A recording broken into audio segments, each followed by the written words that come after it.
మీ పగల్వాళ్ళు మాని ప్రజలు అడుగుతున్నది మీ హామీల గురించి. అది చేయండి.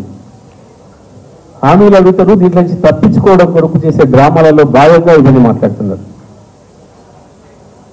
నువ్వు పోయిన రివ్యూ, అధికారిక రివ్యూ, దాంట్లో ప్రజలు చెప్పాల్సింది నువ్వు ఇచ్చిన హామీలను ఎప్పుడు అమలు చేస్తావు, ఏం చేస్తావు. అప్పుడే యూరియా బస్తాలకు లైన్లు పెడుతున్నారు ప్రజలు. మళ్ళీ గుర్తు చేస్తున్నావు నీ పాత ప్రభుత్వం రోజుల్ని.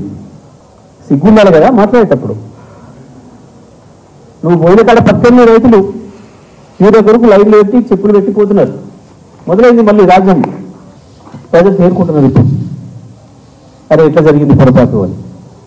కాలువల నీళ్లు పోయినాయి, కరెంటు పోయింది, రైతులకు మళ్ళీ చెప్పులు లైన్లో పెట్టుకునే దుస్థితి వచ్చింది రైలు బస్తాల కొరకు. అప్పుడే మేము ఏదో హామీ నెరవేర్చినాం. అసలు మొదలు పెట్టలేదు. ఇంకా రైతు బంధు నీవు నీ ముఖ్యమంత్రితో సహా డేట్లే చెప్పారు. ఇంక నేను అడగడం లేదు, రైతులే మాట్లాడుతున్నారు. రైతులు మాకు చేస్తున్నారు ఫిర్యాదు. సార్ రోజు ఎదురు చూస్తున్నాం, సెల్ ఫోన్స్ అప్పుడైతే మేము రైతు బంధు అని ఆశపడుతున్నాం, చూస్తే ఎక్కడెక్కడో యాడ్స్ వస్తున్నాయి, మెసేజ్లు, అసలు మాత్రం వస్తలేదు, జర మీరు మాట్లాడాలి సార్ అని చెప్పి ప్రజలు మమ్మల్ని కోరుతున్నారు. తప్పకుండా ప్రతిపక్షంగా ఉన్నాం కాబట్టి మా బాధ్యత. అది కూడా మీలా వేరు చెత్తబాబు రావుతలేము. నేను ప్రభుత్వానికి సమయం చెప్పండి, రైతులకు ఎప్పుడు ఇస్తారో, ఆ రుణమాఫీ ఎప్పుడు చేస్తారో సమయం మాత్రమే చెప్పమని అడిగినాను తప్ప మీలాగా మేమేం రోత మాటలు మాట్లాడలేదు. ఎప్పుడు మాట్లాడడం కూడా మీరు ఎన్ని రెచ్చగొట్టినా మీ చేతగంతనం, మీ పరిపాలన చేయడాన్ని మీ సంగతనంతో ఏం చెత్తవాళ్ళు రాగినా మేము పద్ధతిని ఏమిటాం, పద్ధతిని అడుగుతాం. కరెంటు కొత్తల గురించి చెప్తున్న పాపం మెయింటెనెన్స్ కొరకు మీరు అందరూ కూడా చూస్తున్నారు గత 10 సంవత్సరాలు. మెయింటెనెన్స్ కొరకు ఎక్కడైనా కాసేపు పవర్ తీసేయాల్సి వస్తే 1-2 గంటలో ఆ ప్రాంతం నుండి ఏఈ, ఇంకొంచెం పెద్ద పరిధి అయితే డిఈ సమాచారం ఇచ్చేటోడు అక్కడికి కన్జ్యూమర్స్కి. ఇగో ఈ మన చిక్కడపల్లి ఏరియాలో ఫలానా గంట సేపు ఈ టైం నుంచి ఈ టైంకి పవర్ ఉండదు, వినియోగదారులు సహకరించండి, ముందు సమాచారం ఇస్తున్నాం. లేదా పంజగుట్టలో పలానా ప్రాంతంలో ఈ సమయం నుంచి ఈ సమయం ఉండదు, మెయింటెనెన్స్ కూడా ఆపుతున్నాం అని చెప్పేవాళ్ళము. పాపం ఇప్పుడు మంత్రి చెప్తున్నాడు ఏకంగా రాష్ట్రం మొత్తం లేదా హైదరాబాద్ మొత్తం 2 గంటలు మెయింటెనెన్స్ అవుతుంది. మెయింటెనెన్స్ అనేది మొత్తం హైదరాబాద్ సిటీకి ఒక్కరోజు చేసిన చరిత్ర ఇప్పుడు లేదు, చెయ్యరు. మెయింటెనెన్స్ అనేది ప్రజలకు కూడా చెప్పాలి. మెయింటెనెన్స్ అంటే ఒక కరెంట్ ఫీడర్ ఏదైతే ఉంటుందో ఆ ఫీడర్ ప్రాంతంలో చెట్లు ఏదైనా పెరిగి లైన్లకు అడ్డం పడుతుంది, ఇబ్బంది పడుతుంటున్నాం ఆ చెట్లు కొట్టడానికి, లేదా కొత్త ట్రాన్స్ఫార్మర్ కానీ ఇంకోటి కానీ బిగించినప్పుడు దానికి కనెక్షన్ ఇవ్వటానికి,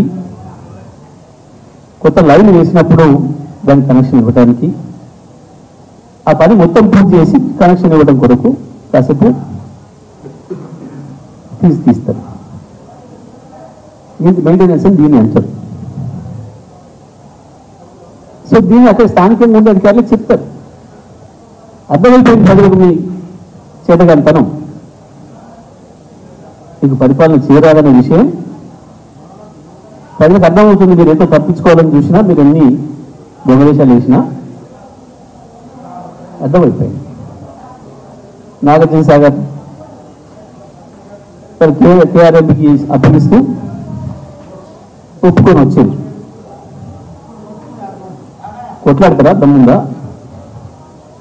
ఒక్కనాడన్నా మీ జీవితంలో కృష్ణా జలాల పైన రాజశేఖర రెడ్డి దుర్మార్గం చేసినాడైనా, చంద్రబాబు నాయుడు చేసినాడైనా ఒక్కరోజు రోజు మాట్లాడిందా? మళ్ళీ ఇవాళ కృష్ణా నది పైన ప్రాజెక్టుల గురించి కొట్లాడాలన్నా, గోదావరి నీళ్లు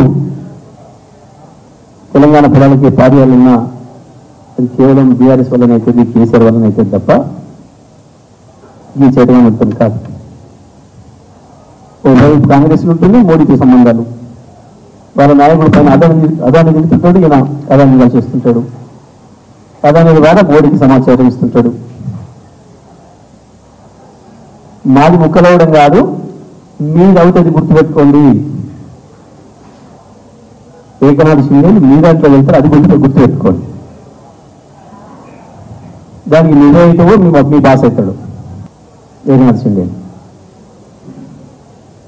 బీఆర్ఎస్ పార్టీ మీద ఇటువంటి చాలా గుర్తుంచుకుంటూ వచ్చింది.